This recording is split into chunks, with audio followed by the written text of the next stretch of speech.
Welcome to our new Road to 100 series, where our goal is to achieve a streak of 100 wins or more in the Emerald Battle Tower. This series will only focus on Pokemon from our team building mini series, so make sure to check that out. I'll have it linked in the description.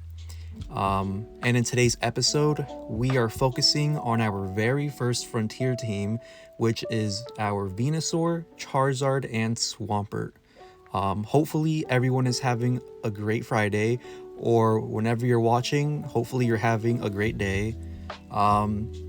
So, this team is very unique in the sense that it's only my favorite Pokemon. I didn't choose these Pokemon because they were good.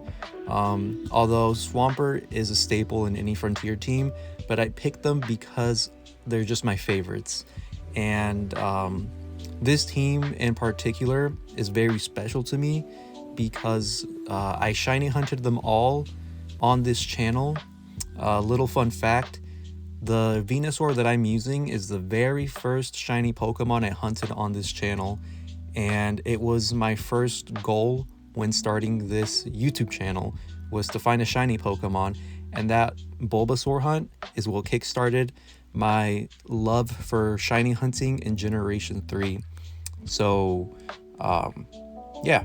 And the Charizard that I'm using, it is the second ever shiny hunt that I've ever done on this channel, and it was inspired by my very first commenter. So without them, I wouldn't have hunted this Charizard. So shout out to you. So for this series, I'm only dedicating about an hour a day, really throughout the whole week. I have cut back on shiny hunting to make time for the Emerald Battle Tower. What you're seeing right now is just my regular footage and gameplay from the first battle up until where my current streak is. I want to show everything that I do in the tower, so hopefully you don't mind me showing every mundane starting battle, like from the early streaks. I did end up tweaking my builds a bit as I played, because I did notice that some Pokemon were either underperforming or they just weren't working at all. One example is my Charizard. So when I built this Charizard, I had a specific moveset for it, and one of the moves it had was Protect. Now, I wasn't 100 complete sold on Protect because I just had Protect on it as a filler move, and I was still thinking of ways I could improve Charizard by replacing Protect. And it wasn't until one of you recommended I add Substitute to my Charizard, because Substitute allows you to get into the perfect HP range to activate your berries. And I ended up giving my Charizard a Pitaya berry instead of the Scopelins, because the Scopelins isn't very reliable. And because I did that, I had to switch my Swampert build as well, because originally my Swampert build focused around the Pitaya berry. So Max, one of my commenters, recommended the Substitute change, and I really want to say thank you, because Substitute has really carried my current run. It has made Charizard like super OP. For enemies that I usually have trouble with, I just Substitute stall until I pop the berry, and during that stall, I sometimes avoid status moves that usually would cripple me in my run. And when I get down to low HP and I pop the Pitaya berry, Pokemon that I usually wouldn't be able to knock out, I'm able to just demolish. So again, thank you, Max, for that recommendation. It really changed the trajectory of my current run. Unfortunately though, later on, as you'll see in my run, I really had a dead weight slot in my moveset, which was Seismic Toss. I did end up switching out Seismic Toss for Smoke Screen, but I ran into a similar problem where Smokescreen wasn't really being used, just like Seismic Toss. So I'm still looking for a fourth move on my Charizard. And one of you did recommend an alternative for a fourth move. I'm pretty sure it was Brick Break. Now, Brick Break lets me hit Blissey super effectively. I don't have any regular attack investments in this Charizard build, but it would let me chip away at Blissey, and it would help me get through screens. Later on during this run, you'll also see that I ran into a matchup that Charizard really can't do anything against, or even if it can, it can't outlive that Pokemon, and that Pokemon is Flash Fire Houndoom. Now, when I have my berry popped and Blaze is activated, that becomes useless against the Houndoom, and even if I use Dragon Claw, I'm not within the kill range to take out the Houndoom, and I would pretty much die the next turn since I'm down to red HP. But Brick Break would let me do some damage, probably not more than Dragon Claw, but it would still be a useful alternative for screens as well, and it'd just be a more useful fourth move in general when compared to Seismic Toss and Smokescreen. And the person that did recommend Brick Break was, I'm pretty sure it was Greg X. Thank you for that recommendation. I will have to add Brick Break to my Charizard.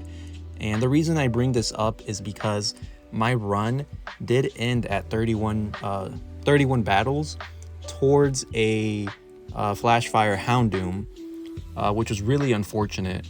And now for my Swampert, I did have to change its item because I gave the Pataya Berry to Charizard.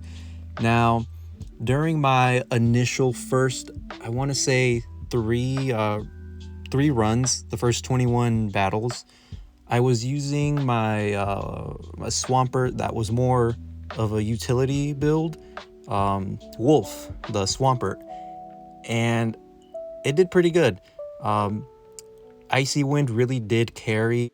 I found myself not really using any other move besides Earthquake, so switching over to my mixed attacking Swampert Fiona really didn't affect how I use Swampert. If anything, it was a better alternative because I had more options and I still got the utility from Icy Wind. And then, of course, moves like Earthquake hit much harder because it's Stab plus Choice Band. It boosted my Brick Breaks. I also got through screens. Unfortunately, I did have to give up the Surf Torrent Pataya Berry strat, but that's fine because even if I did give it up, I didn't have a safe way to set up the berry popping. So in hindsight, using a choice banded Swampert with Pataya Berry Charizard is the best way to go with this team of three. I really haven't had a need to use Surf as well, but I'm sure it'll come up. And even on Pokemon that I would need to use Surf on, most likely it'll be Pokemon that are 4 times weak to Surf, like Camerupt or Magcargo, Golem, stuff like that. And finally, my Venusaur. Surprisingly, Venusaur has performed the best out of these 3 Pokemon. Charizard's a close second, but Venusaur, I didn't have to change a single thing. It goes in, toxics anything that can't be steamrolled, and then protect spam, substitute spam, and whenever I'm able to, I just throw in Leech Seed to drain more health. With leftovers, I regain health too. It's just honestly a perfect build for my Venusaur, at least, given my IV spread. So I'm really happy with the way this team is performing. But yeah, I really appreciate the recommendations. Hopefully I'm able to update you guys on my run every week, if not every other week. But the main goal with this series is to really just reach a streak of 100 so I can unlock one of the ribbons for my shiny Pokemon, because like I've said in past videos, my main goal with my shiny Pokemon, besides only using shinies in the frontier, is to make them all Ribbon Masters eventually. And to do that, I need the Battle Tower Streak Ribbons. So, you know, it's two birds and one stone with just using shinies in the frontier for me. But I would appreciate recommendations on how I could tweak my builds, or if there are any other movesets that you would recommend for my Pokemon. I don't plan on re-hunting any of my shinies, in case anyone recommends that. I want to use these shinies. I don't mind retraining them, but I do mind re-hunting them. So let me know in the comments. Hopefully you guys enjoyed this run. I got as far as I could. I was really hoping to get at least the silver symbol, but as you'll see later on, the streak did end abruptly, unfortunately. But yeah, besides that, I hope you guys enjoyed. I'm super excited to have started this series, and I'm so glad to finally actually start providing frontier content, because that has been one of my goals since I started my channel. And I know it's been a slow burn to get to this point, but we're finally here. So I'm glad you guys stuck around, and now we can finally get into the swing of things at the frontier. But yeah, expect a new video on Monday on my Nuzlocke series. I will post the results of the winner for my starter. Today was the last day to vote, and an update on my Bagon shiny hunt. So I've cut back on shiny hunting daily to about an hour for my shiny hunt, because I do have to focus on the frontier. I'm currently at almost 8,000 encounters and no shiny. This has been my longest shiny hunt officially, and I know it's not uncommon to go over odds, but I'm really feeling discouraged with this hunt, because my longest hunt was actually a Magikarp that took me a little bit over 7,000 soft resets. Before that, my longest hunt was my Charmander hunt, which was almost at 6,000 soft resets.